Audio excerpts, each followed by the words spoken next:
மாண்புமிகு பேரவைத் தலைவர் அவர்களும் மாண்புமிகு முதலமைச்சர் அவர்களும் இன்னைக்கு எதிர்க்கட்சி தலைவராக இருக்கிற நானும் ஒரே காலேஜ்ல படிச்ச ஓல்டு ஸ்டூடெண்ட்.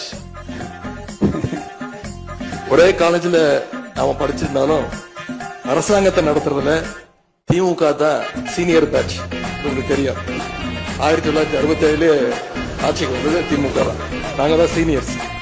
அந்த அடிப்படையில எங்களுடைய நாலேஜையும் எக்ஸ்பீரியன்ஸையும் நாங்க ஷேர் பண்ணிக்க ரெடியா இருக்கோம். அதை ஏத்துக்க நீங்களும் தயாராக இருங்க. ஏன்னா நமக்கு எப்பவுமே தமிழ்நாட்டு மாநிலத்துடைய நலன் தான் மிக மிக முக்கியம். மாண்புமிகு பேரவைத் தலைவர் அவர்களே, நீங்க போட்டியின்றி தேர்வாகிருக்கீங்க. மாண்புமிகு முதலமைச்சரும் எதிர்க்கட்சி தலைவரான நானும் உங்களை அவை முன்னவரும் இந்த இருக்கையில உட்கார வச்சிருக்கிறோம், அமர வச்சிருக்கிறோம்.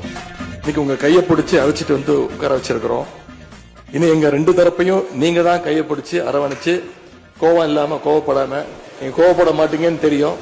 உங்களை கோவப்படுத்துற மாதிரி எந்த செயலையும் நாங்க செய்ய மாட்டோம். சட்டமன்ற ஜனநாயகத்துல ஆளுங்கட்சி காதுகளாகவும் எதிர்கட்சி குரலாகவும் இருக்க வேண்டும்.